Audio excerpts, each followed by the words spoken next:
Assalamualaikum warahmatullahi wabarakatuh. Bismillahirrahmanirrahim. Tabarakalladzi nazzala al-furqana ala 'abdihi liyakuna lil 'alamin nadhira. Allahumma shalli wa sallim ala nabiyyillah wa ala rasulillah sayyidina Muhammadin wa ala alihi washabbihi ajmain. Nama ba'du. Kita meneruskan kajian yang paling penting dalam ulumul Quran termasuk adalah al-ibratu bi umumil lafzi la bi khususis sabab. Itu terkenal sekali. Jadi Nabi karena seorang manusia, apapun hebatnya Nabi ini seorang manusia, tentu kalau ngandani cara Jawa atau menghitopi pasti ngendikan sama yang di depannya. Tapi bukan berarti hukum ini khusus pada yang di depannya tapi menjadi umum. Kenapa menjadi umum? Ya karena kebaikan itu boleh dilakukan oleh siapa saja.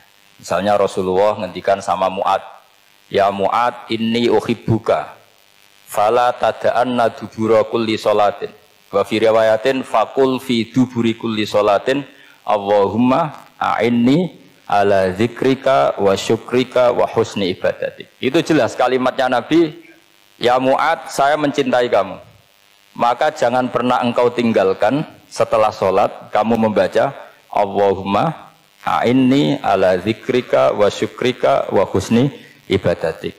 Ya Allah, tolonglah kami supaya selalu mengingat engkau ala zikrika dan mensyukuri nikmat engkau, dan tolong kami selalu beribadah kepada engkau. Lalu kalau melihat asbabil wurud, kalau dalam ilmu hadis biasanya disebut asbabil wurud, kalau dalam ilmu Quran disebut asbabin nuzul, tentu yang didhawuhi itu ya Mu'ad. Tapi Anda tidak boleh begini, saya tidak wiridan itu, yang disuruh Nabi kan Mu'ad, saya kan tidak Mu'ad. Itu tidak boleh seperti itu. Makanya kita tidak boleh terlalu tekstual, karena tadi resikonya Anda tidak mengikuti kaidah al-ibratu bi umumil lafzi la bi khususi sabab. Sebab itu saya tadi di kantor rektorat ya Pak Or tadi ya, bilang nanti untuk kajian yang di kantor rektorat pakai kitab Syajaratul Ma'arif, karena kitab itu juga yang sekarang dalam proses penerjemahan saya dengan Pak Quraisyab di PSG, yang di sini pakai kitab Itqon. Nanti mulai bulan depan, karena saya dipaksa untuk meneruskan. Ini sudah kayak Tuhan saja maksa-maksa. Itu pakai kitab Itqon. Nanti babnya tak kasih yang mendesak untuk diketahui. Termasuk apa? Al-ibratu bi umumil lafzi la bi khususi sabab. Sehingga di Quran misalnya begini, ada cerita begini. Nabi Isa itu bilang begini, saya ini siapa? Saya ini adalah orang, kata Nabi Isa, wa ja'alani mubarakan aynama kuntu. Saya adalah orang yang di mana-mana itu memberi berkah, memberi manfaat kepada siapa saja. Itu jelas tentang Nabi Isa. Tapi oleh ulama dikasih judul yang umum, babu nafil ibad bikullil bilad. Bab bahwa seseorang harus bermanfaat hidup di mana saja, kapan saja. Meskipun itu Allah cerita tentang Nabi Isa. Tidak bisa kamu bilang itu kan Isa, saya kan tidak Isa. Tidak bisa seperti itu. Isa adalah ibaratun an ahlil khairi. Isa adalah figur orang baik. Tentu yang dilakukan baik. Tentu kebaikan boleh ditiru siapa saja.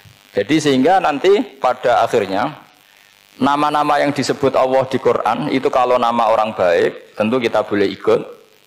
Paham ya? Kalau nama orang buruk tentu kita tidak boleh ikut.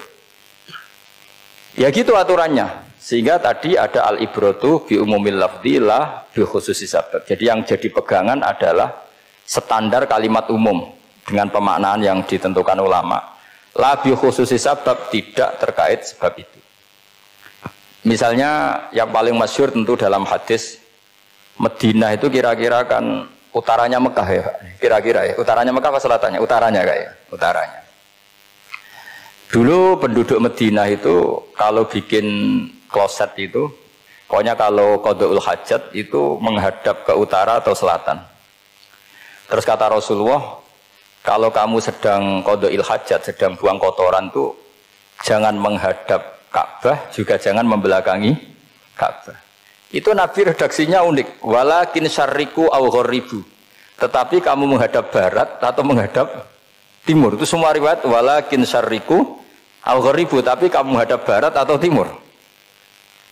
Nah, artinya apa? Kata syarriku aw gharibu adalah binisbat di ahli Madinah, karena orang Madinah posisinya di utara Mekah. Sehingga kalau menghadap utara atau selatan berarti menghadap Ka'bah atau membelakangi Ka'bah. Dan itu tidak boleh dalam proses qada'il hajat, masbuk kotoran. Terus Nabi memerintahkan menghadaplah ke barat atau ke timur. Nah, al-ibratu bi'umil lafzi la bi khususi sabab juga direvisi oleh ulama begini, kecuali sebab itu ada ilat. Maka kalau demikian yang dimenangkan ilatnya bukan teknya. Saya ulang lagi, yang dimenangkan ilatnya bukan teknya. Kayak tadi, di hadis itu kan Nabi ngintikan apa? Tetapi menghadaplah barat atau menghadap ke timur. Tentu orang Indonesia malah kalau itu kebalikannya. Orang Indonesia kalau ke barat atau ke timur kan malah menghadap Ka'bah atau membelakangi Ka'bah. Di sini pentingnya ijtihad. Dan ijtihad ini lazim, bukan harus Imam Syafi'i atau Imam Malik. Semua orang normal pasti tahu proporsi kalimat tadi.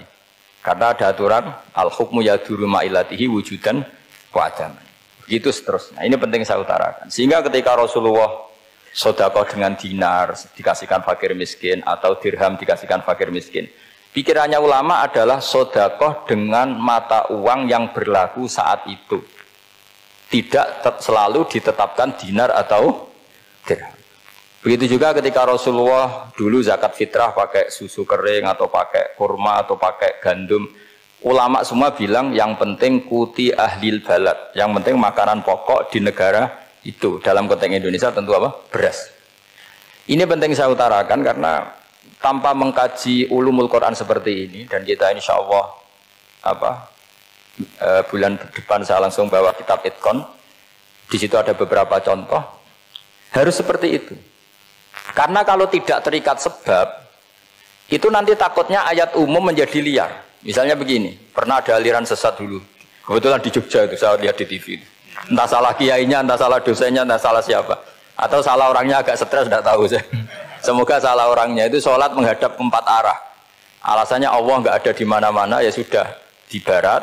Rakaat kedua ke utara, rakaat ketiga ke timur, rakaat keempat ke selatan. Itu uniknya itu ngawurnya lah, bukan uniknya. Ngawurnya itu dalil fa'ina matuwallu fatamma wajhuwa. Kamu hadap kemana saja di sana dari itu Allah. Sehingga semua ulama ketika bikin kaidah al-ibratu bi'umil lafzi la bi khususi sabab selalu menyertakan kecuali khusus sabab ini ada illatul hukmi.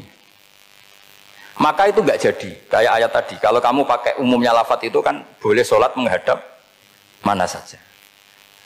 Nah, makanya Imam Syafi'i ketika ditanya, lalu ayat ini proporsinya gimana? Kata beliau, fis safar. Orang yang sedang di pesawat mau sholat, tentu masuknya fatamma wajibah. Jadi dalam kondisi bepergian yang kita ingin sholat, maka pakainya ayat seperti itu. Tapi kalau kondisi nomor, fawal liwajaka syatral masjidil haram.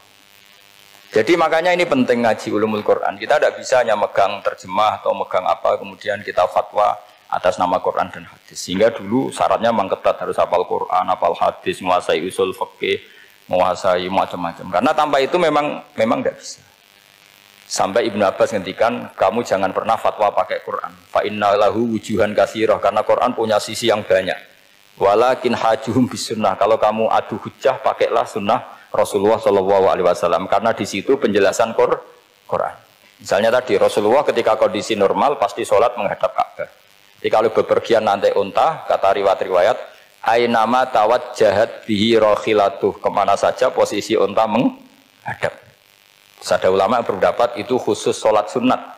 Kalau sholat fardu dalam kondisi ada punya mobil harus berhenti. Ini madzhab Syafi'i. Jika misalnya saya, Pak Harsoyo, Pak On bawa kijang mobilnya sendiri, kalau sholat fardu jangan mentang-mentang pakai kendaraan terus menghadap sekenanya. Kalau mau ke Banyuwangi berarti menghadap ke timur. Enggak, itu yang boleh hanya sholat sunat. Kalau sholat fardu harus berhenti. Karena kijang ini dalam kendali Anda. Kecuali dalam surah yang kendaraannya tidak dalam kendali Anda. Misalnya kita naik pesawat. Jadi harus dibedakan. Jangan mentang-mentang Nabi sholat di unta kemana saja menghadap. Tapi konteksnya kan unta ini, cara berpikir unta ini dalam kendali Nabi. Tapi kalau pesawat kan tidak. Jelas ya?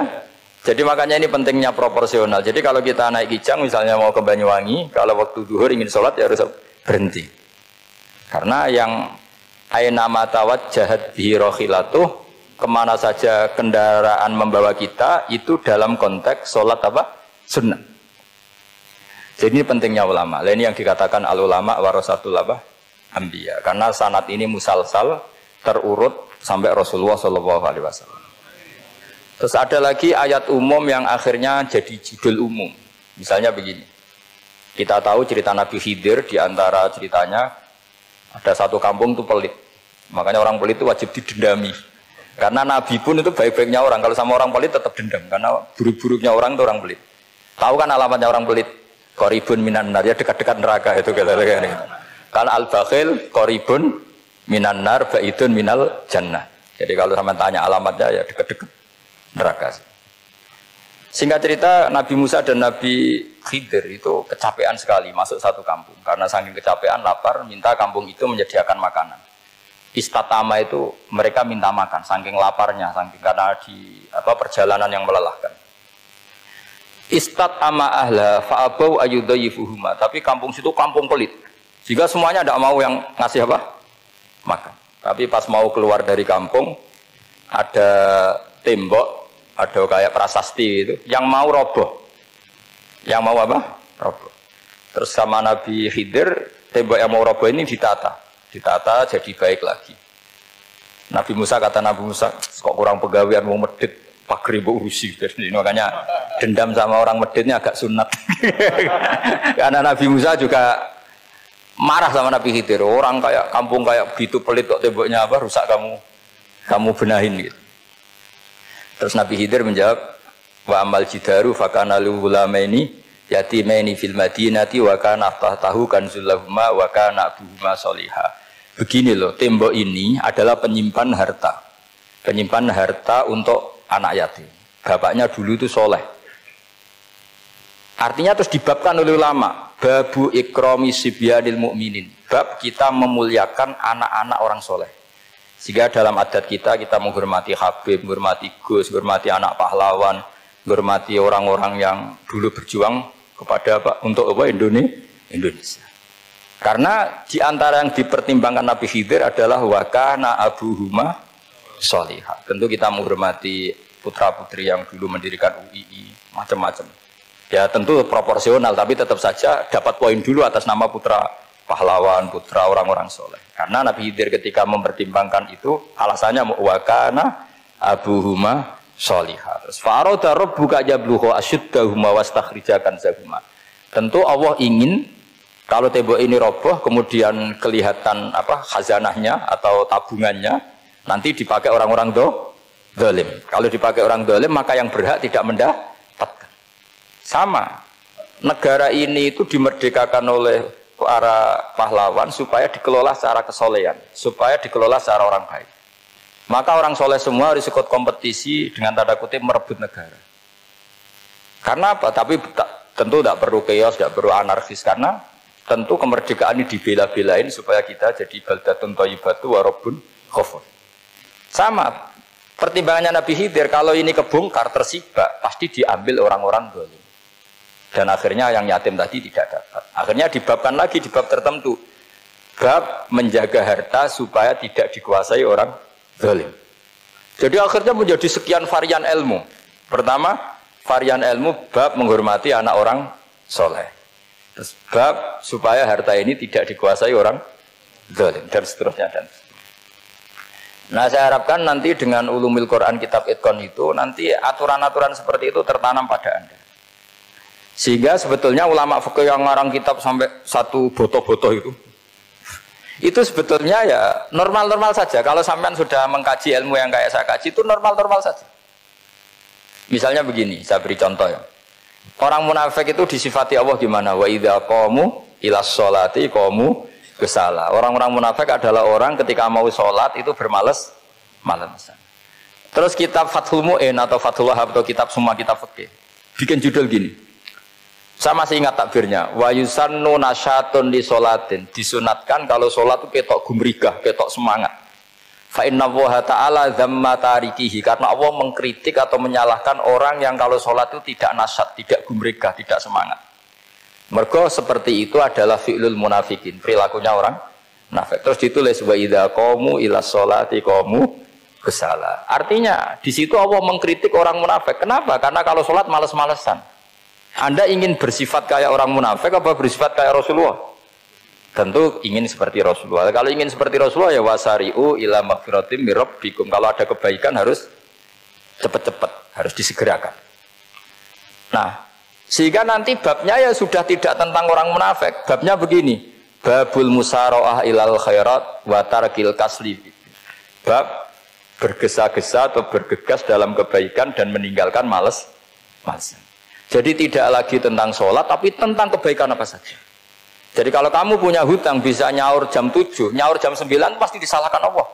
Karena bisa saja dalam 2 jam ini kita mati. Paham ya? Begitu juga kalau kita sholat bisa awalal waktu, kenapa tidak awalal waktu? Meskipun akhir waktu ya dibolehkan. Itu ya tadi babnya ya tentang wa idza qamu, orang munafik itu ya seperti itu. Akhirnya apa? Ayat ini turun tentang orang munafik tapi pemaknaannya umum.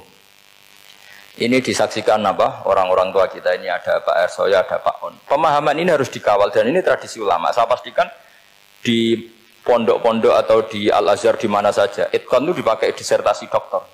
Jadi kalau betul nanti kita mengkaji itu sudah doktor semua, doktor tafsir semua. Dadaan maksudnya. Memang itu mau tidak mau dan itu mudah sekali. Saya ulang lagi itu mudah sekali. Kenapa kata Imam Syafi'i fa innal uqula mutarratun ila qabril haqqi, karena akal itu dipaksa untuk menerima kebenaran. Ciri utama kebenaran kata Rasulullah matma'an nabi qabr. Jadi menerima itu pasti clear. Makanya disebut kebenaran itu ma'ruf, mudah dikenali. Sesuatu yang salah bahasa Arabnya itu mungkar, angkarohul aklu. Akal itu tidak nyaman. Makanya disebut apa? Munkar, sesuatu yang diingkari. Akal itu asing. Ya asing tuh misalnya, sepeda motor ini milik siapa? Milik Zaid. Ya sudah lah saya pakai, tidak usah pamit. Akal pasti, ini kok aneh, kok nggak milik orang kok nggak pamit. Akal pasti nggak terima. Makanya agama itu hanya menerima al-ma'ruf yang mudah dikenali dan menolak al-mungkar, sesuatu yang akal itu nggak terima. Jadi Imam Bukhari ketika ditanya, kenapa kamu salim itu bisa mensarai sanad-sanad Rasulullah? Kata beliau, kalau kamu akalnya normal itu ya gampang saja. Terus ditanya, contohkan. Beliau contohnya begini. Pernah syurrahul hadis, para pensarah hadis itu habis otaknya. Gara-gara Imam Bukhari bikin judul begini. Babu sihhati tolakil akhros. Ingat-ingat ya. Babu sihhati tolakil akhros. Bab sahnya tolaknya orang bisu. Orang bisu itu orang nggak bisa ngomong tuh kalau bahasa Jogja. Bisu ya? Bisu. Bisu itu cerita bab sah tolaknya orang akhros. Ternyata apa? Sekian riwayat yang dipakai itu begini. Ana wa kafilul yatim kahataini fil jannah. Nabi pernah ngendikan saya dan yang merawat anak yatim kahataini fil jannah. Wa asyara bi musabbihatihi wal wusta. Pokoknya Nabi ngendikan begini. Paham ya? Maksudnya apa? Betapa yang merawat anak yatim itu sangat dekat dengan apa? Dekat dengan Nabi di apa? Surga. Terus hadisnya berikutnya asyahru hakada pakai tangan 10, ahakada wa hakada wa hakada berarti 30. Asyahru hakada wa hakada wa hakada berarti berapa? 29. Terus berikutnya hadis Aisyah sholat lama terus ditanya orang di tengah-tengah sholat. Aisyah kenapa sholat lama? Fa asyarat nahwas sama. Kemudian Aisyah memberi isyarat nahwas sama. Ternyata saat itu gerhana apa? Mata.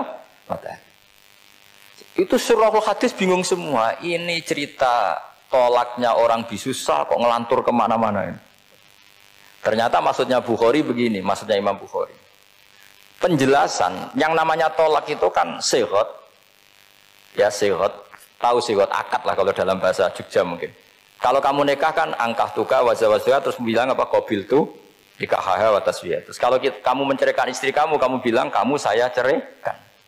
Yang dikatakan sihot itu adalah ekspresi atau implementasi dari sesuatu. Misalnya kamu ingin tolak, bilang saja tolak. Kalau kamu ingin muji orang, bilang saja begini. Pasti itu maknanya muji. Kalau ingin menyemooh, bilang begini. Nah, artinya gini, kalimat itu bisa diganti isyarah. Saya ulang lagi, kalimat itu bisa diganti. Buktinya Nabi mengisyaratkan saya dekat, bilang begini. Paham ya? Aisyah bilang gerhana, hanya bilang begini. Nah, kalau begitu orang yang bisu ya punya cara menceraikannya. Dia cukup melakukan isyarat Yang isyarat itu pasti difahami sebagai cerai. Artinya kalau orang memahami Quran hadis seperti itu, hal-hal yang mungkin nggak terlintas dalam pikiran Anda, ternyata itu jadi dalil. Artinya apa?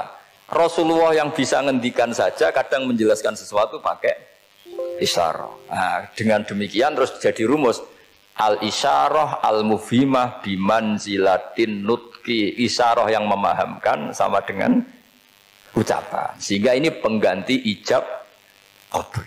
Nah, itu cara-cara memahami istihad, memahami Quran dan hadis. Caranya gimana? Kita harus belajar ulumul Quran. Ya, perangkat yang dipakai seluruh dunia termasuk kitab Itqan itu. Dan kitab Sajaratul Ma'arif itu yang saya kaji dan dikaji seluruh ulama di dunia. Karena saya tidak biasa ngaji tanpa kitab yang perlu kita kaji. Saya sendiri itu bisa seperti ini ya barokahnya kitab-kitab itu. Jadi gak terlintas tapi ya tadi.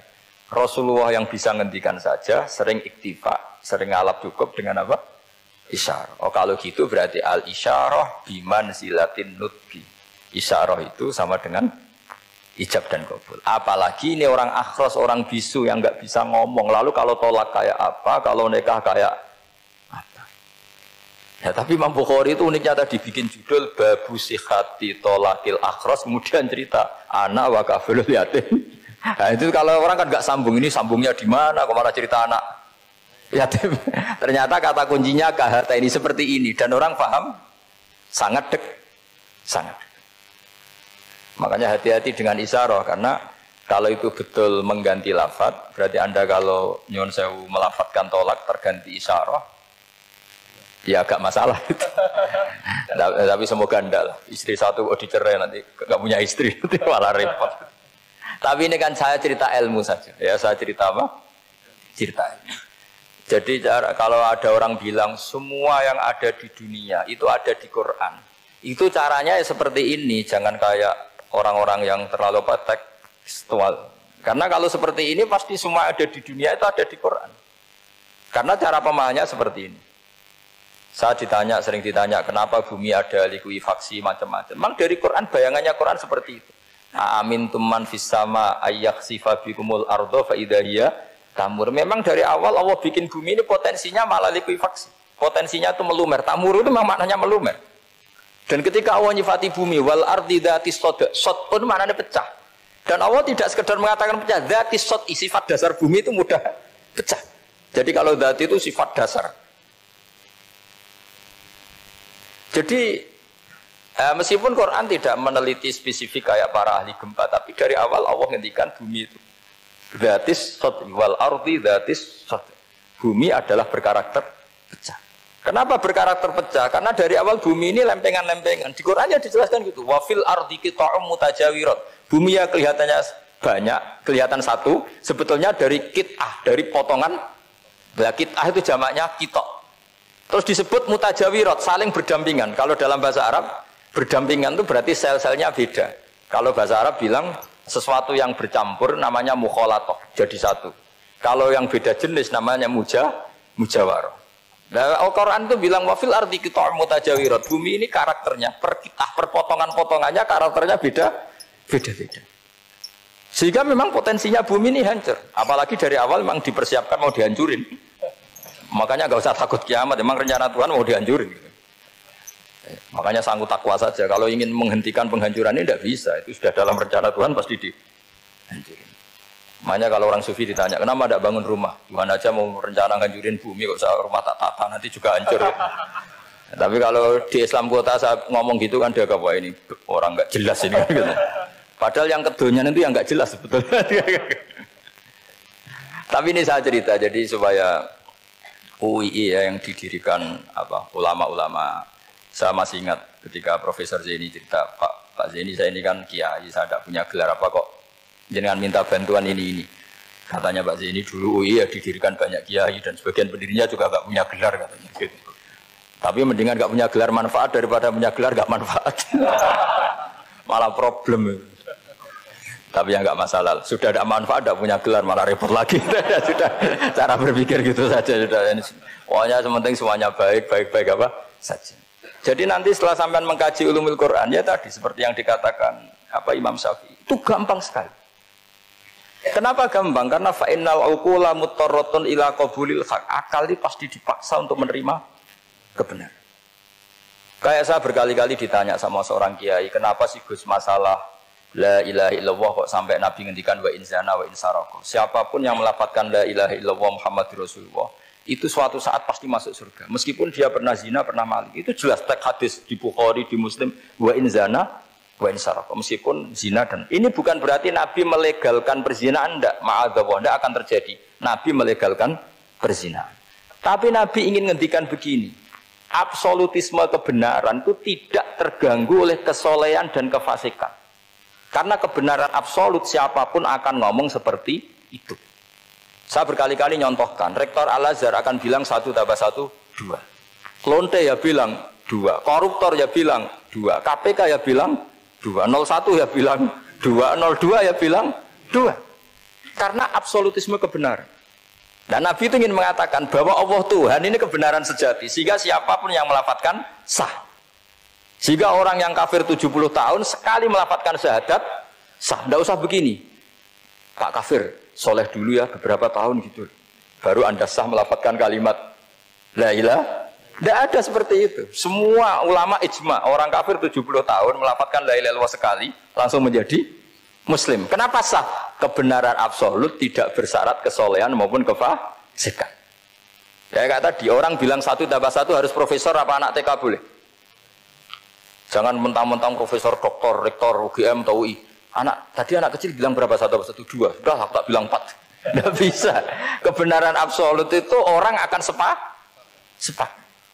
Nah, Quran itu termasuk kebenarannya absolut. Maka harusnya siapapun bisa memahami Quran. Termasuk orang yang sebelum Islam. Sekarang saya tanya ke sampean, ketika Umar masuk Islam karena dengar Quran, itu dulu dengarnya apa dulu Islamnya? Dulu dengarnya, dan dia paham. Wa ma huwa min kalamil basar, ini tidak mungkin omongan manusia seindah ini. Karena mudah difahami Quran. Nah sekarang enggak, karena ada sistem akademik. Itu terus orang macam-macam urutannya. Jadi repot orang. Kalau kata tafsir At-Tabari lebih ekstrim lagi. Idla yuqalu masalan ifham bima la aqlalak.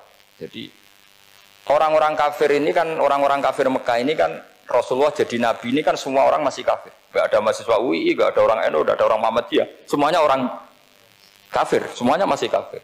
Terus Nabi membawa Quran, maka khitab pertama itu bukan ya ayuhan nahdiyun, ya ayuhal muhammadiyun. Khitab pertama kul ya ayuhal kafirun, karena pendengarnya semuanya kafir.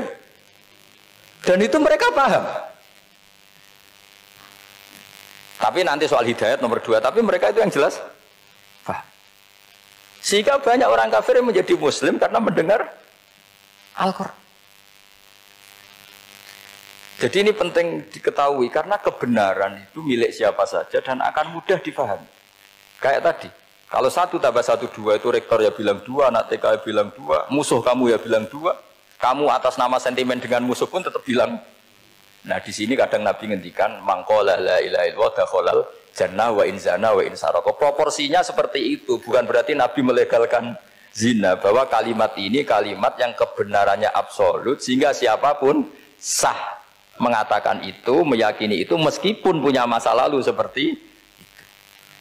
Jadi jangan salah makna terus Nabi melegalkan, tidak sama sekali. Jadi saya mohon ini jadikan satu ilmu, bahwa ilmu adalah tetap apa? Ilmu. Sehingga ada ayat kulil ladzina kafaru iyantahu yughfar lahum ma qad salam. Katakan kepada orang-orang kafir sekali menghentikan kekafirannya yughfar lahum ma qad salam, maka kekafiran di masa lalu dianggap hilang dan dia hanya dengan status yang sekarang, yaitu seorang mukmin. Karena dia disahkan melafadzkan la ilaha illallah. Makanya pernah ada cerita, ini penting saya utarakan ke jenengan. Ada orang kumpul kebo, singkat cerita, kumpul kebo lelaki sama perempuan. Suatu saat Nabi dikasih tahu sama tetangganya, ya Rasulullah, orang yang biasa kumpul kebo itu sekarang sudah nikah. Jawabannya Nabi unik. Alhamdulillah, kira-kira gitu kalau bahasa Indonesia, qad kharaja min sifahin ila nikahin. Dia sudah keluar dari tradisi zina, sekarang dia sudah dengan kehormatan nikah. Maksudnya gini, kalau malam Senin dia belum nikah, kumpulnya kan masih kumpul kebo bertahun-tahun gitu. Paginya dia nikah, malamnya sudah kumpul sunnah. Karena sudah nikah. Jadi tak sama seperti tadi. Kalau dia belum melafadzkan kalimat tauhid, ya statusnya dia kafir. Sekali melakukan kalimat tauhid, ya statusnya dia muslim atau mukmin. Sama. Ketika hubungan intim tanpa nikah namanya sifah perzinaan. Sekali nikah ya namanya sunnah. Jadi semudah itu. Dan Nabi tidak tanya macam-macam. Mau ngendikan qad kharaja min sifahin ila nikahin. Sudah keluar dari tradisi sifah menuju nikah. Pertanyaannya gini, kenapa enggak disyaratkan ini itu untuk nikahnya? Misalnya macam-macam. Ya sebetulnya syarat itu pasti ada, cuma begini loh. Orang yang ingin menghentikan keburukannya harus kamu katakan sah sekarang juga. Karena kita mengesahkan penghentian keburukan. Jangan lalu orang yang mau tobat malah dipersulit. Jadi misalnya la ilaha illallah, kamu belajar makhraj dulu, bila bilangnya la benar.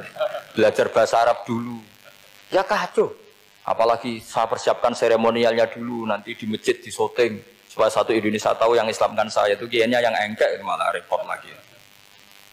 Ini penting saya utarakan supaya clear. Jadi saya ulang lagi, al-ibratu bi umumil lafzi la bi khusus sabab.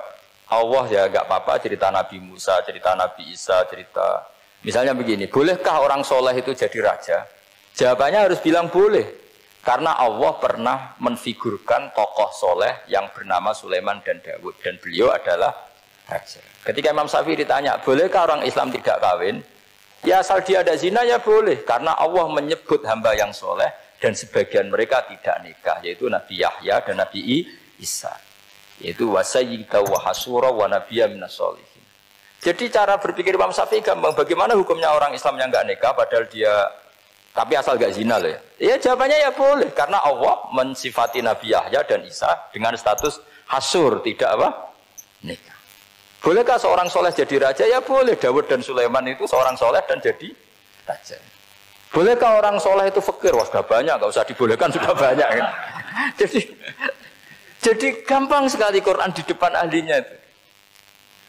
Jadi kalau Imam Syafi'i ditanya, fa inna wa ta'ala dzakara abdan sholihan wa qala wa sayyida wa hasura wa nabiyyam minas sholihin. Ternyata ini orang dia ditanya, apakah boleh orang soleh itu jadi politikus, jadi pejabat? Ya boleh saja. Faqad ataina ala Ibrahim al-kitab wal hikmata wa atainahum mulkan azim. Jadi ini yang boleh bukan sekedar Ibrahim. Padahal di ayat itu tentang ala Ibrahim. Cara berpikir ya tadi, ternyata kesalehan tidak mengganggu jabatan. Ya tentu ya maksudnya untuk kesalehan juga. Jika agama ini gampang. Makanya kalau ada yang tanya bagaimana perempuan punya aktivitas, ya jawabannya asal kebenaran ya boleh. Allah cerita Bilqis dan itu raja perempuan. Di hadis banyak kecakapan Aisyah memimpin, macam-macam. Jadi gampang saja. Nah, kenapa sekarang banyak orang berdebat tentang Quran dan nyuwun sewu sampai pada level gontok-gontokan ekstrim? Karena mereka nggak mau belajar ulumul Quran. Kegiatannya debat tukaran. Yang bingung kita, yang waras ngalah lah kira-kira gitu. Ini nggak pernah ngaji Quran, gegernya. Ya kacau. Ada ulumul Quran, jadi yang namanya kitab Al-Itqan. Dan itu dibukukan oleh ulama. Dan gampang sekali. Pernah ya Sayyidina Umar ketika Futuhat, beliau sudah Futuhat itu mengalahkan musuh-musuh Islam yang memusuhi Islam. Perlu dicatat, musuh-musuh Islam yang memusuhi Islam. Karena kalau yang tidak memusuhi Islam nggak boleh dimusuhi juga. Ya. Singkat cerita ditanya, kenapa kita tidak tasakuran besar-besaran? Kita kan sudah menang. Padahal disambut sedemikian rupa. Jawabnya Umar apa? Inna wa ta'ala qad ayyara qauman faqala adhabtum thayyibatikum fi hayatikumud dunya wastamta'tum biha. Allah itu mengkritik kelompok kaum yang dalam hidupnya itu foya-foya. Maka saya akan mengurangi foya-foya itu supaya saya menyisakan jatah foya-foya saya sampai di surga. Nanti orang kafir ketika dimasukkan neraka di antara taubehnya Allah. Taubeh itu ya semacam kayak disalahkan gitu. Adhabtum thayyibatikum fi hayatikumud dunya, jatah-jatah kenikmatan kamu, salah kamu habiskan di dunia. Sehingga kita harus pernah pas enak-enaknya tidur, tahajud, wiling-wilingan, ngurangi jatah. Sayyidah Aisyah itu cantik sekali, tapi sudah turu mujur di depan Nabi tetap sholat. Kalau sampai istrinya tidak cantik saja, nggak pernah tahajud. Itu masalah besar. Itu Aisyah itu kenangannya Aisyah. Saya ini kurang cantiknya. Sampai Nabi kalau sholat digoda tidur di depannya masyhur. Wa ana muqtaridotun. Saya tidur malang di depan Nabi. Nabi kalau berdiri sikilnya aku tak glojorno. Kalau Nabi mau sujud tak ingkretno. Nabi terus saja tahajud. Dan saya yakin itu sunnah, tidak ada yang niru itu. Aisyah loh, bukan yang Saudah, Aisyah. Di semua riwayat itu, kalau Saudah kan mungkin, wah pantesan Saudah kan gitu. Ini Aisyah. Terus ada cerita lagi, betapa Rasulullah memang Nabi betul. Aisyah itu istrinya paling cantik. Kan yang nyanyi cantik itu hanya Aisyah, Zainab sama Sofia. Kira-kira rivalnya itu. Ya rivalnya itu, kira-kira. Ya sebagian ya cantik tapi enggak sekelas ini. Rasulullah itu malam-malam keluar. Terus pikiran Aisyah, pasti ke sebagian rival saya. Doroh itu maru kalau coba. Dibuntuti sama Aisyah. Nabi nggak tahu kalau dibuntuti Aisyah. Ini hadis riwayat doa masuk kuburan. Maka, jadi hadis itu ya unik. Kalau nggak di tangan ulama itu jadi kacau. Babu doa li ahlil kubur. Bab mendoakan ahli kubur itu babnya itu tentang cemburu. Walhasil karena Nabi keluar, wah ini mesti itu nggak bener ini. Paling ke Sofia atau ke ya pokoknya Zainab, pokoknya yang cantik-cantik. Ditututi sama siapa Aisyah. Nabi nggak tahu hal itu. Ternyata Nabi itu kebagi itu. Assalamualaikum warahmatullahi mu'minin wa inna insyaallah bikum lahikun. Jadi barokahnya cemburu. Hadis itu ada rawinya. Oh ternyata ke kuburan toh. Itu sampai pulang. Jadi hadis itu diriwayatkan Aisyah. Ghirtu itu cemburu. Saya ini cemburu sama Nabi. Malam-malam keluar tak tututi juga mau kuburan. Lah sahabatnya tanya muridnya Aisyah, lalu baca apa? Assalamualaikum warahmatullahi mu'minin wa inna insyaallah bikum lahikun. Kalau sampean kan enggak dibuntuti tok bar tenan. Mesti barbaran. Jadi ini penting saya utarakan. Jadi cobalah ulumul Quran dikaji secara baik. Insya Allah nanti maknani Quran itu mudah sekali. Karena memang sesuatu itu harus ada ilmu. Ya sesuatu itu harus ada ilmu. Banyak ulama itu nangis karena mudah memahami rahmat Allah.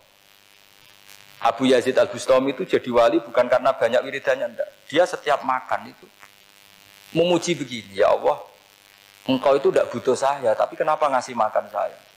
Kalau majikan ngasih makan karyawannya kan supaya mau kerja. Semua kebaikan manusia itu pasti ada imbalannya.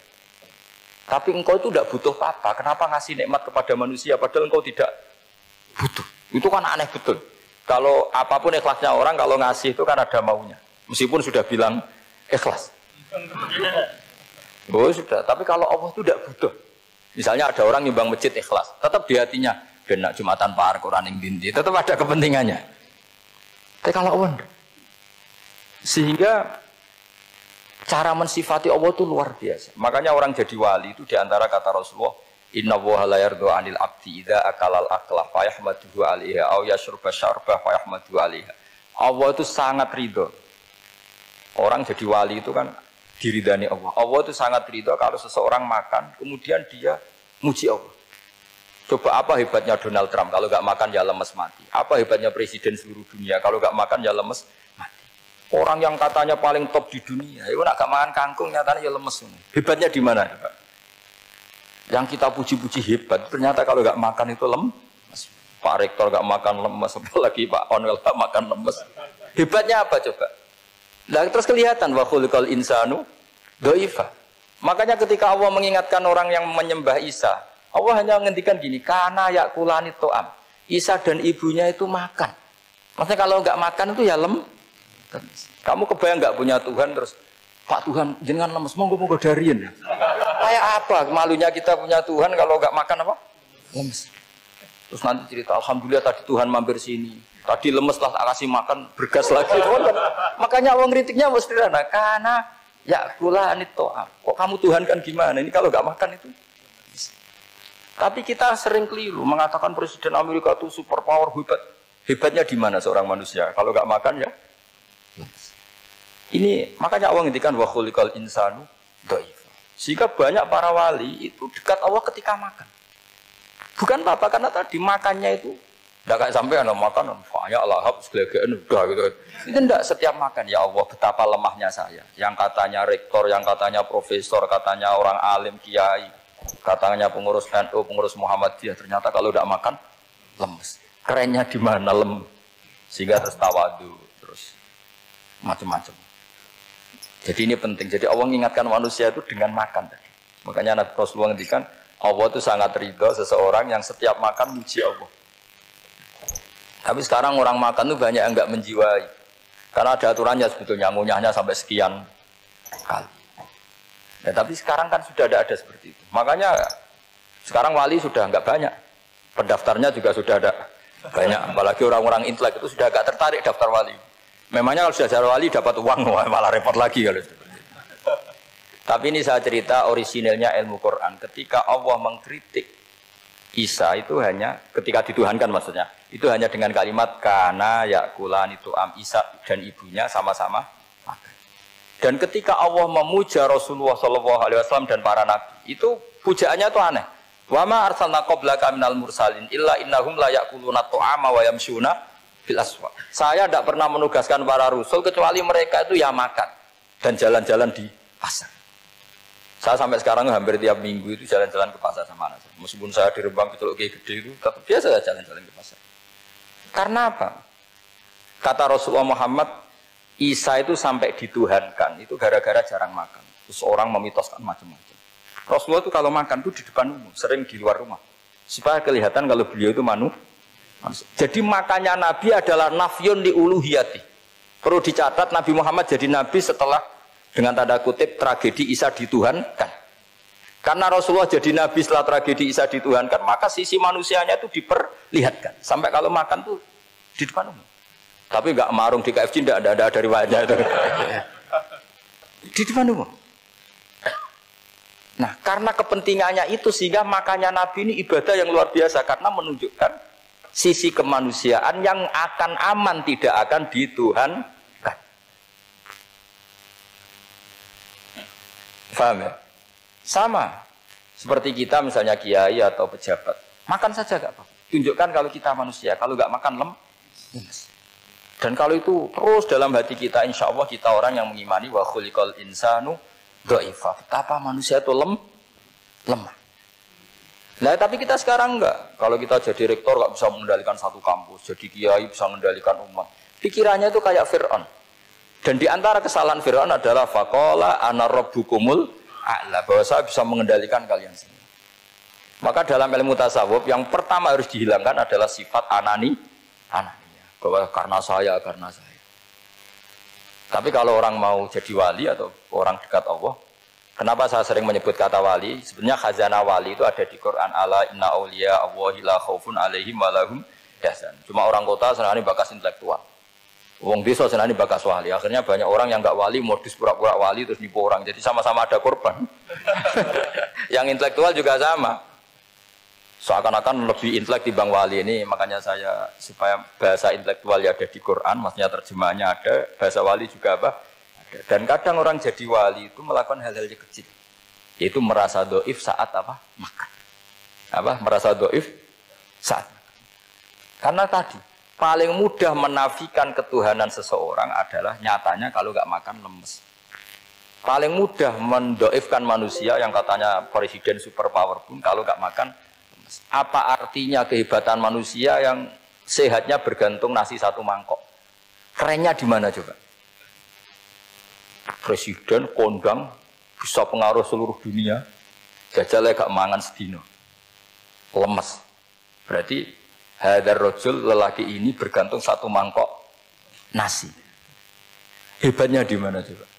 Makanya ada seorang raja angkuh datang ke seorang ulama. Saya raja bisa mengendalikan dunia. Kata ulama, tanya gini. Andaikan kamu tidak bisa minum, kemudian harus bisa minum kalau orang menukarkan kerajaan kamu. Kamu boleh minum, asal kamu tidak jadi raja. Apa kamu kasihkan kerajaan kamu ketika kamu harus minum dengan cara seperti itu? Misalnya di tengah belantara, kalau di Arab kan sering ada apa? Sahara itu ada padang pasir. Terus kata raja itu, ya saya milih minum. Kalau saya tidak minum mati. Mendingan tidak punya kerajaan.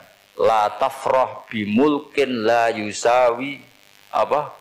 Kak samain. Kamu jangan bangga dengan kerajaan yang nilainya tidak ada dengan segelas. Baru dia sadar ternyata. Jadi kamu jangan bangga dengan satu kerajaan yang bahkan akan kamu tukarkan dengan Segelas.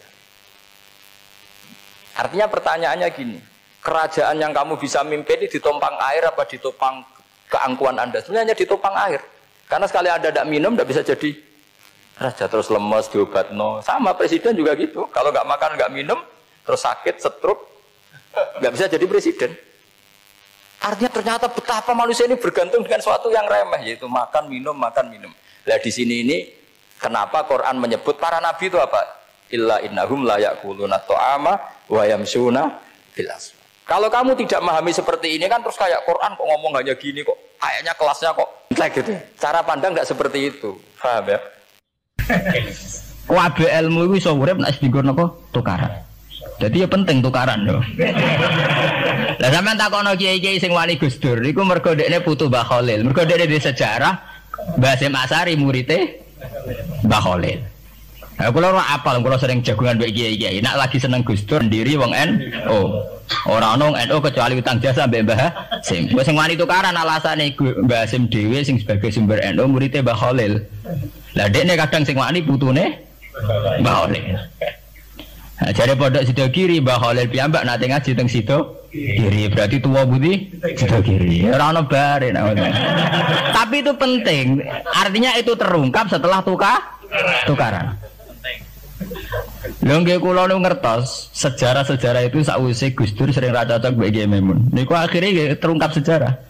Gus Dur ngregani Mbah Mun mergo Mbah Hasyim nate ngaji Mbah Su'aib. Mbah Mun ngregani Gus Dur mergo Mbah Mun muridé Mbah Karim, Mbah Karim muridé Mbah As'ari. Mbah As'ari bae Gus Dur. Tapi Mbah Hasyim nate ngaji Mbah Su'aib. Tapi ngono terungkap mergo tukaran, muga gae mboten. Berarti ya emang harus begitu. Paham gitu, terus itu penting ya, artinya satu modal intelektual itu penting karena untuk merunut itu ya itu sama seperti yang dialami sekarang itu. Orang yang pro Megawati itu begitu mendewakan Soekarno, seakan-akan Indonesia itu dimulai dari Bung Karno, sampai ada ham Soekarnoisme bahwa Indonesia itu seakan-akan dimulai dari Soekarno. Memang deklarator kemerdekaan Indonesia itu Soekarno, tapi umat Islam atau partai-partai Islam itu tidak kecil hati. Karena embrio yang bernama Indonesia itu dari tahun 1908 sebelum ada partai nasionalis yang berani melawan kolonialisme Belanda adalah partai-partai Islam, sehingga kebangkitan Indonesia dimulai 1908. Karena saat itu yang pertama mencetus ide melawan Belanda adalah kiai-kiai Islam, yaitu saat itu bikin serikat dagang Islam, terus lama-lama menjadi serikat Islam, terus lama-lama menjadi partai Islam, dimulai dari angkatannya Hos Cokroaminoto. Jenis Haji Umar Said sinten Cokroaminoto, itu disingkat jenis Hos Cokroaminoto. Jadi tidak bisa Indonesia itu meninggalkan partai Islam, karena dulu pertama pendiri era kepartaian niku malah partai-partai apa?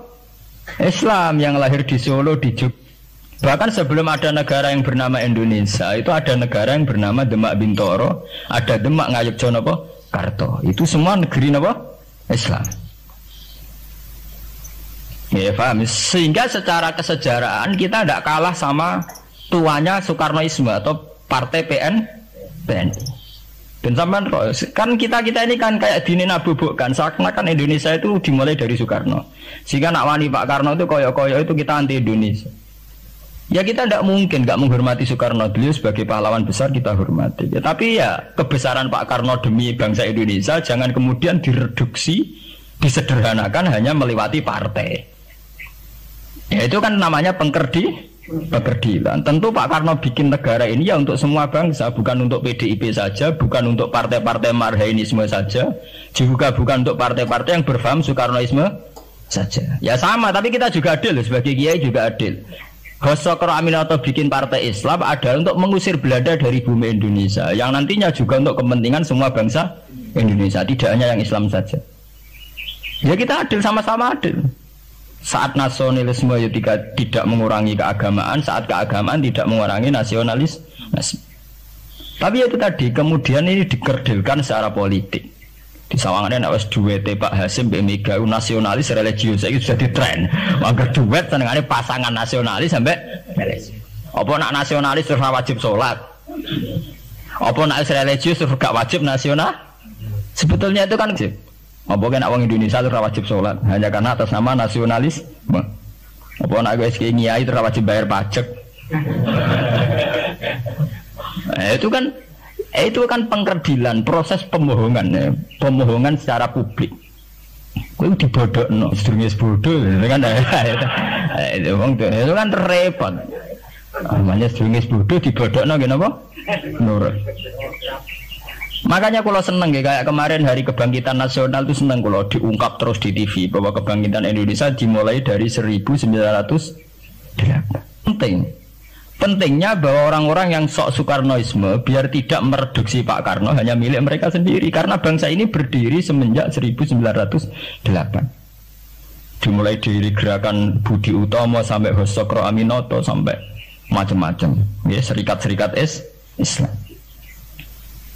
Tapi ini terungkap sausé tukaran. Jadi sebetulnya Presiden Gus Dur jadi presiden Yasa karena Basim Asari berjuang sebelum tahun 45. Megawati Yasa. Ya karena beliau berjuang lewat bapaknya, ya sama semuanya sah. Pak SBY juga sah. Karena keluarga militer. Apa meneh dekne mantune Sarwedi sing ra roh sapa? Perjuangane mertuane. Gak iso adol bapak ya adol mertuane. Pokoke sing dikena didol pokoke. Tapi artinya sama, kita secara sejarah itu sama. Kita sebagai santri juga tidak kalah sejarah.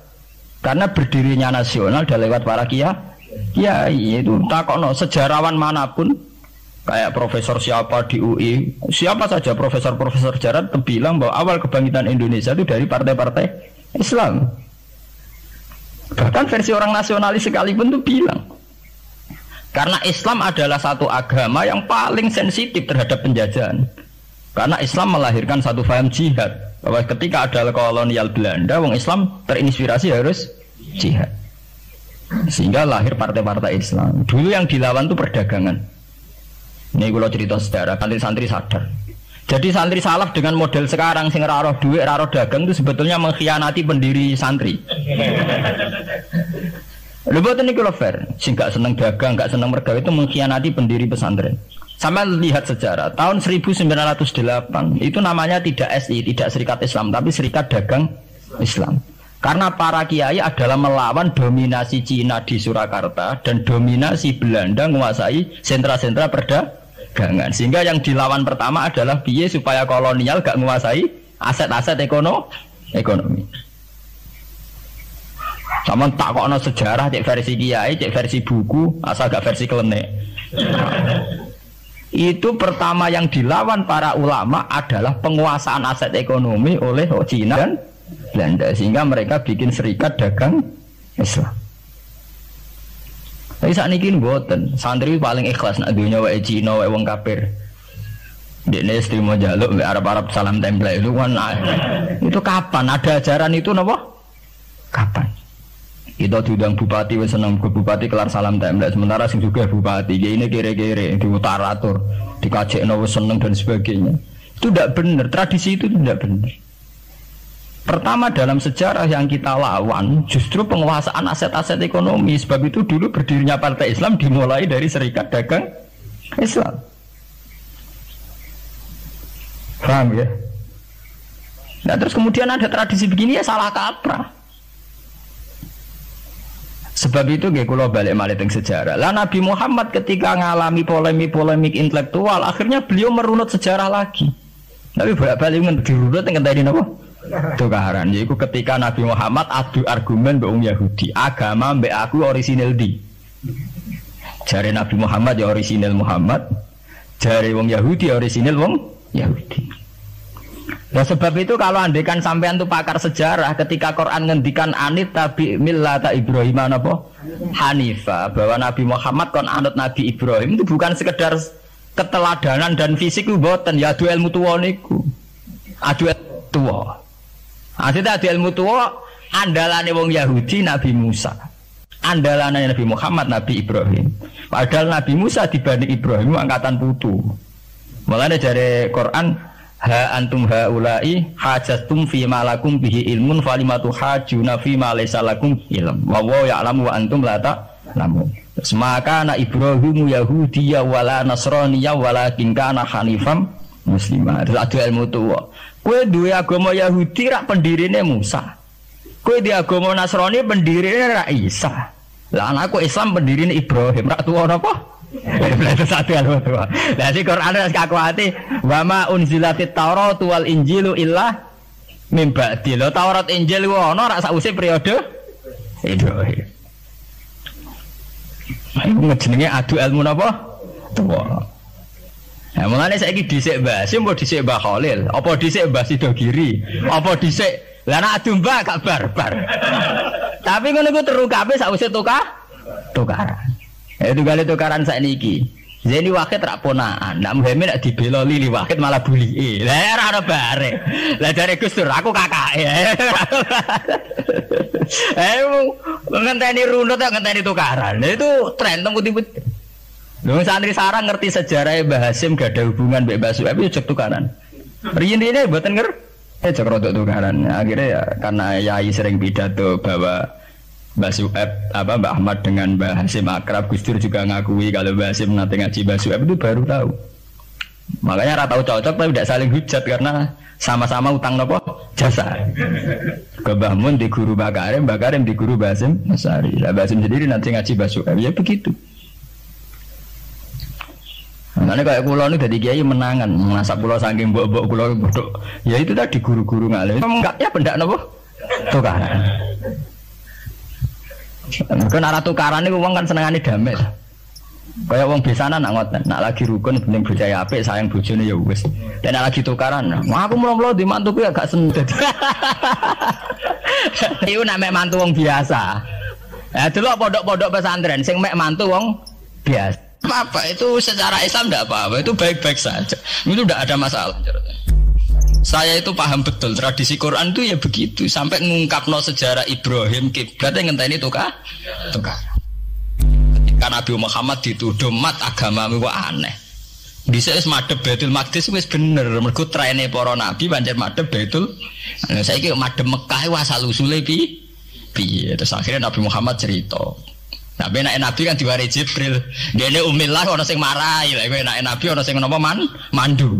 Sing mandu Jibril dipandu pangeran, ora ngaram meleset. Lah anak kowe kan ra iso. Kowe cara sewantri no dikomongi wong nasionalis bahwa bangsa ini berdiri atas jasa Soekarno. Wis entek to, wis kowe santri ra tau maca buku didikte ngono. Ora terus. Coba kalau sampean tahu sejarah bahwa sebelum Soekarno itu ada partai-partai Islam. Saya bukan ujuk-ujuk sampean anti Soekarnoisme tidak apa-apa. Kita tetap menghormati Pak Karno, tapi jangan direduksi hanya milik 1-2 kelompok. Kita fair. Ini pentingnya sejarah. Akhirnya Nabi Muhammad merunut anit tabi millata Ibrahim Hanifa inna awala baiti wudi alinnasi lalladzi bi Bakkata mubarakah wa hudalil alamin. Terus ana fakta sejarah iku puing-puing sejarah sing disebut fihi ayatum bayyinatum maqamun apa Ibrahim. Delok Khidir Ismail iku ana watu ning kono iku dhisik sing digawe Nabi Ibrahim bangun Ka'bah fihi ayatum maqamun apa Ibrahim. Akhirnya Kanjeng Nabi Muhammad teng Medina adu ilmu tua mbek wong Yahudi wong Nasrani. Kowe Nasrani ra anut Nabi Isa.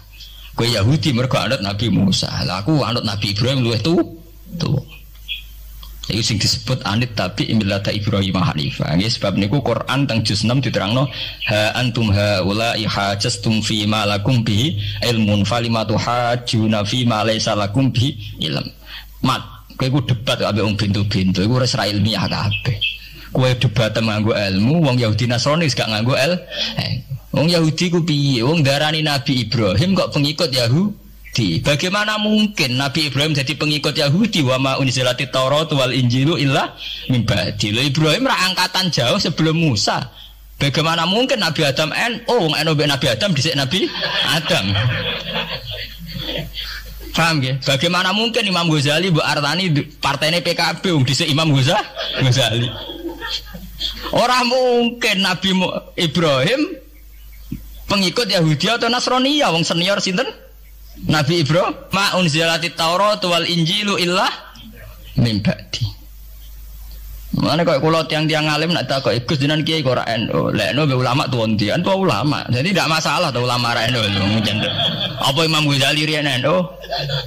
Apa Imam Suyuti daerah napa? NU. Tapi kan sejarah kayak direduksi, kayak keulamaan itu dimulai dari tradisi NU. Sebelum ada NU sudah ada tradisi keulamaan. Paham ya? Ya sama seperti Sunni. Sunni itu ya tradisi semenjak Abu Musa al-Asy'ari dan Abdul Hasan al-Maturidi. Karena sebelum itu ya hanya ada tradisi sahabat tabi'in. Memang Nabi sempat menyebut istilah ahli sunnah wal jamaah, tapi kemudian dibakukan secara ADART itu semenjak era Abu Hasan Al-Maturidi dan Imam Sinten Asy'ari. Ini kalau cerita sejarah, sehingga sebetulnya fanatisme itu ya karena setelah dibakukan ADART itu. Nah ADART ya nak sauna malah mari perkara kan. Keputusan tertinggi adalah ketua Dewan Syuro sing sitok. Sing sitok keputusan tertinggi adalah sing liwat kuota, sing liwat quorum. Nah itu kan ra ono bari. Kalau nate guys dalam satu seminar ahli sunnah wal jamaah, misalnya bener sejarah. Kenapa tahu-tahu kita ini merasa sunni, dan setelah merasa sunni seakan-akan kita ini paling benar, atau yang di luar sunni adalah salah. Padahal kita tahu Islam dimulai dari Muhammad. Istilah Islam populer itu mulai Nabi Muhammad. Meskipun secara sejarah istilah itu dimulai Nabi Ibrahim. Ini mulai populer itu era Nabi Muhammad. Kemudian Nabi Muhammad itu sebagian riwayat hanya ngendikan ketika banyak firqah, itu yang benar adalah ahli sunnah wal jamaah. Ketika Nabi ditanya wama alamatu dzalik atau manhum dzalik ya Rasulullah, jawab Nabi ma ana alihil yauma wa ashabi, ya satu kelompok yang mengikuti perilaku saya dan perilaku para sahabat saya.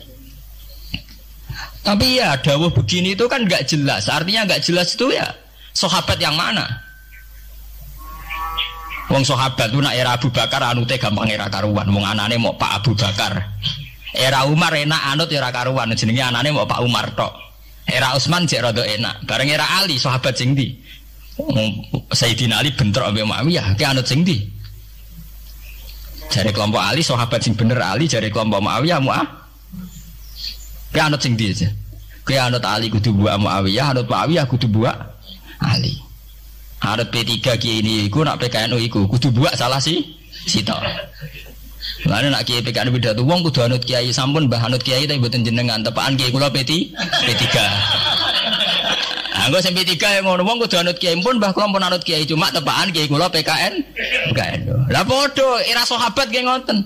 Aku wis anut sahabat tepaan sing tak anut Sayyidina Ali. Jare pengikut Muawiyah aku ya anut sahabat cuma sing tak anut Muawiyah.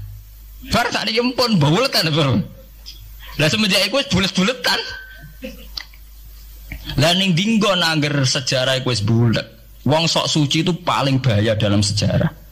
Ngeling-eling santri sing khusuk-khusuk iki. Mulane mboten niki sejarah. Mulane Kiai Memun, Kiai ngalim rata-rata gedeng santri khusuk dalam hal sejarah.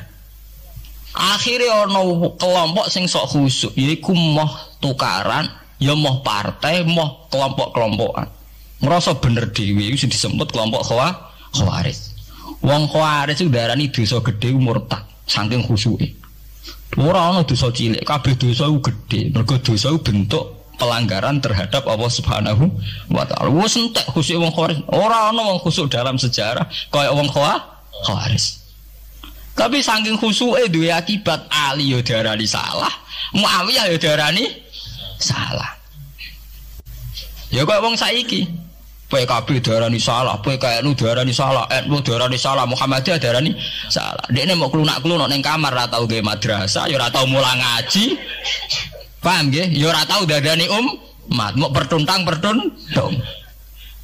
Iku Khawarij, niku jenenge apa? Khawarij. Saelek-eleke partai iku sering duwe paguyuban, ngrudak-gruduk Istighosah mbok gawe sekolahan. Saelek-eleke partai. Saelek-eleke ormas yo sering gerakno masa kanggo kebaikan. Tapi sak soleh-soleh wong dhewean paling klunak-klunuk. Ajal ning nggo madrasah dhewe, nek ora gawe proposal lho. Nek ora ngono donyane entek, padahal donyane mok sapi kuru entek. Iku nggo pondasine tok ora cukup.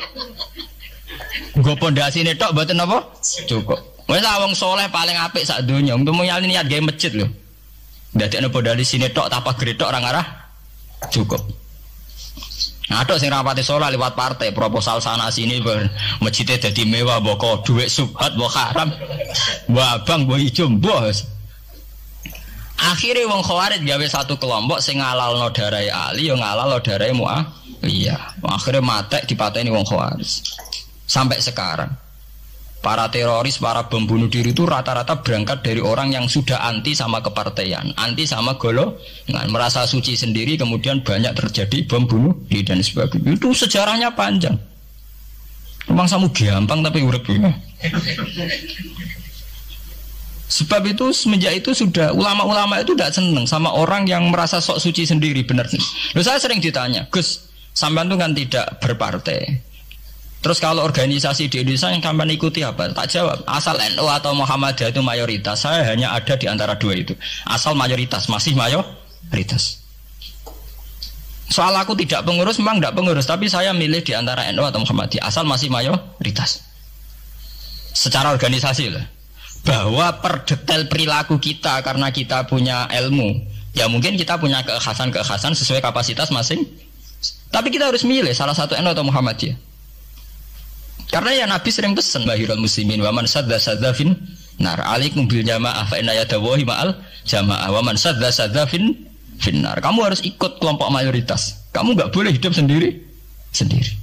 Wa man sadda fin nar, yang merasa benar sendiri masuk neraka. Ya karena itu tadi ada madrasah karena dibikin kelompok NU. Nanti ada sekolahan modern nih, yang menjadi izzatil Islam wal muslimin melawan wong Kristen atau wong fasik, ya sekolahan Muhammadiyah. Ngerono madrasah, ono turutan, ono lagar penceng, jasane wong ono sekolahan sing iso bersaing mbek non muslim wae Muhammadiyah. Ya itu saja kita. Karena kalau tidak direduksi begini, kita akan ikut kelompok-kelompok kecil yang merasa benar sendiri. Misalnya kelompok-kelompok yang kecil-kecil sing aneh-aneh. Itu kan mereka lebih orisinil. Tapi orisinil kelompok kecil itu luwih ngeri. Misalnya kayak kemarin ada kelompok An-Nazir. An-Nazir mungkin dia bisa ngepas no dawe Nabi yang sing rambutnya diping nih, sing tenggene japos bodone beda mek bodo kita. Saya tuh pernah melihat di Metro, ini cerita intelektual, pernah lihat di Metro wawancaranya ketua Jamaah An-Nazir. Itu dalam banyak hal memang mereka ingin memiripkan sama Nabi. Misalnya rambut dipilok diping. Dalam sejarah sampean takok ahli hadis, memang Nabi Sayyidina Abu Bakar itu rambutnya apa di apa itu disemir. Terus mereka kalau sholat isya itu akhir, katanya Nabi kalau sholat isya sulusul lail dan sebagainya. Tapi apa sisi yang dari itu terus kemudian merasa persis Nabi? Wong Nabi itu macam-macam. Beliau hidup itu berapa tahun? 23 tahun. Semenjak beliau jadi Nabi itu ngalami kenabian binten 33 tahun. Dan itu punya ikhwal-ikhwal yang rawan ada nasah mansuh. Seperti sekarang di Pondok Indramayu di mana-mana ada satu kelompok yang anggap kehidupan sekarang itu adalah periode Makkiyah. Periode Makkiyah itu satu periode yang dimana sholat cek rapati wajib, zina rapati haram, nyabu rapati. Ya ada kelompok-kelompok di kota-kota begitu. Di kota-kota juga banyak orang yang sama orang zina itu biasa, sama orang nyabu biasa. Mereka sendiri tetap mengharamkan zina tapi nggak perlu dilawan. Sehingga polemik ketika FPI begitu ada yang mengatakan periode sekarang itu mirip Makkiyah, di mana kemungkaran nggak perlu dilawan, yaitu bil hikmati wal mau'izatil hasanah. Ada orang yang menafsirkan Islam sekarang itu sudah periode Madaniyah, sehingga kemungkaran harus dilawan. Yang kayak FPI itu yang anggap sekarang sudah periode Madaniyah. Lah itu kan artinya begini, semua itu toh mengklaim mirip-mirip niru Kanjeng Nabi. Masalahnya semua itu juga ngeklaim mirip-mirip niru Kanjeng Nabi. Nah, terus kemudian ini cerita Malik ahli sunnah. Kemudian sejarah memanjang. Sausé Ali bin Muawiyah keok, Sayyidina Ali keok di putra Sayyid Husain. Sayyid Husain kon ngakoni pemerintahane Yazid teng Syam. Sayyid Husain boten kersa. Idzan al mautu khairun li. Kalau begitu lebih baik mati. Terus dibantai teng Karbala. Bonus. Ketika dibantai di Karbala malah melahirkan trauma lagi. Wong Islam sing model tipikal Sunni tetap melok Yazid. Tipikal Sunni bukan Sunni, tipikal Sunni. Artinya melok Yazid wes ora usah dituntut dendam, malah ra ono bare. Akhirnya gak dendam. Kelompok Syiah iku apa-apaanan, putune Nabi kapundhut kok dingin-dingin saja. Kudu ono revolusi, akhirnya revolusi. Nglahirno kelompok Syiah kanthi sak mangke. Karena kelompok Syiah itu berangkat dari tragedi Husain, semua penanggalan Syiah mengacu 10 Muharram di tanggal kabudute Sayyid Husain, dan revolusi Syiah selalu mengacu kebangkitan Sayyid Husain. Nah ahli sunnah mulai dulu karena melihat fenomena yang macam-macam pokoknya kayak orang Indonesia saiki. Dan buatan derek-derek itu mulai dhisik. Begitu terus sejarah sampai lahirnya sejarah intelektual. Nah sejarah intelektual itu sejarah paling nakalan. Jadi mau resiko terus ujuk-ujuk dari sejarah intelektual, yaitu yang diikuti kados Mbah Hasyim Asy'ari, Mbah Fadl, ulama-ulama. Terus wonten panduan ahli sunnah secara gampang. Artinya secara gampang begini. Ahli sunnah itu siapa? Orang yang dalam bermadzhab fikih mengikuti ahadul madzahib al-arba'ah. Orang yang dalam ilmu kalam mengikuti Abu Musa al-Asy'ari atau Abul Hasan al-Maturidi. Orang yang dalam tasawuf mengikuti Imam Junaid, Abul Qasim al-Junaidi atau Syekh Abdul Qadir al-Jilani. Ya begitu. Tapi kan mereka-mereka yang jadi panutan kita kan orang yang baru datang kemarin. Masa sahabat disobarani ahli sunnah? Tabiin, masa tabiin pengikut Abu Musa al-Asy'ari? Bisa endi tabiin Abu Musa al-Asy'ari? Masa Sayyidina Umar pengikut Imam Syafi'i? Wong dhisik Sayyidina Umar. Nah itu jenenge pembakuan sejarah secara intelektual. Artinya karena mendefinisikan ahli sunnah itu kangelan.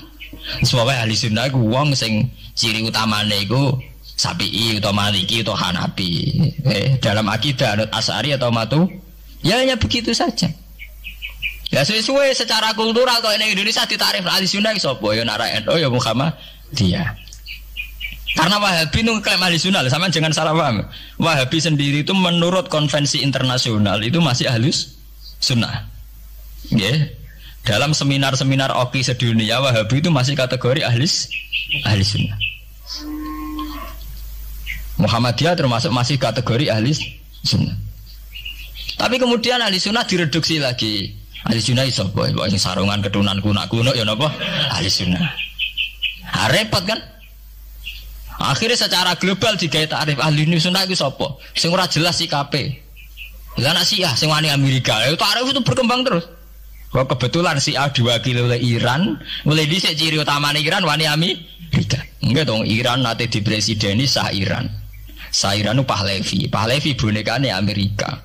Terus digolengno mbek monarkine Khomeini mbek Ali Syariah. Semenjak itu Iran identik mbek wani Amerika, dimulai zaman era revolusi sinten Khomeini. Badhe niku Rafsanjani nggih masih wani Amerika. Diterus samangke Ahmad Binijad niku mulai riyen Iran kok diciri khas sebuah negara sing wani napa? Amerika. Wani tenan Bores pokoke dadi sejarah. Dene wis duwe sejarah ciri khasnya wani napa? Amerika. Nah sesuai dadi takrif. Pemerintahan Sunni piye? Sing balane Amerika, dalah Arab Saudi balane Amerika. Lah sing Syiah sing wani. Lah sesuai tarifnya itu ben misalnya Amerika runtuh sing kuat Cina.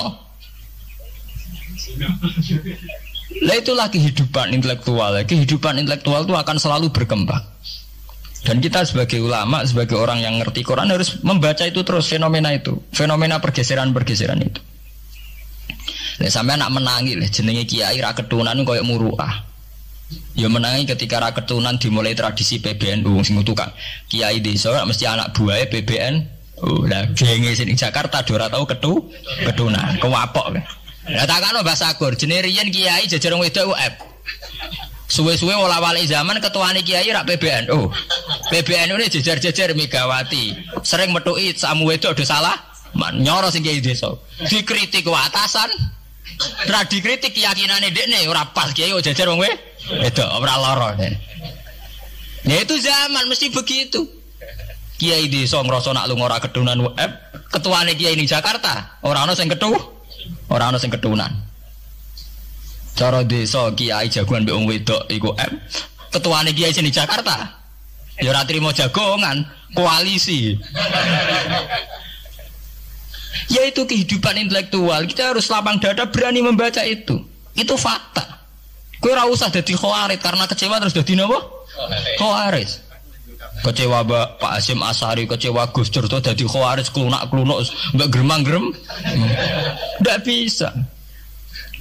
Kita harus gentleman sesuai dawuh Nabi ilzamu jamaahirul muslimin wa man sadda finnar. Alaikum bil jamaah fa inna yadawi ma'al jamaah wa man sadza finnar. Mulane kula umpama partai nggih milih sing gedhe, ormas nggih milih sing gedhe. Bukan oportunis ya, milih yang itu.